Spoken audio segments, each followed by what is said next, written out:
Hello everyone, welcome to the Cooler Report. I'm going to introduce our newest products, the Damson steamers. And as you can see, we're having the 15 containers right here and have a steamer bowl right here. So let me take a measurements for you guys. For the overall sizes, this pot will be 20 and 21 inches in the width. And the 7.5 inches in the depth. And they also have a small tray right here. For the tray sizes, it will be 11 inches diameters. And you can put the water in. So right here, they have holders.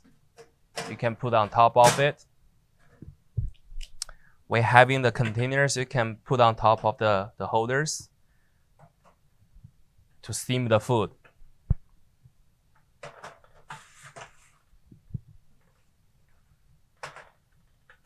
And for each of the containers,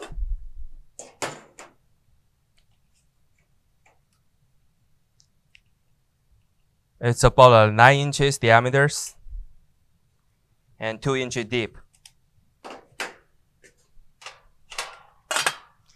As you can see, they're using the 220 powers. This is the plug. And temperature adjuster right here. And this one is for the timers. You can adjust the timing right here. And also the machine have the power enhancement. You can just get a more stronger power to steam more food if you need. And that's all the information we have. And if you need more information, please contact with us.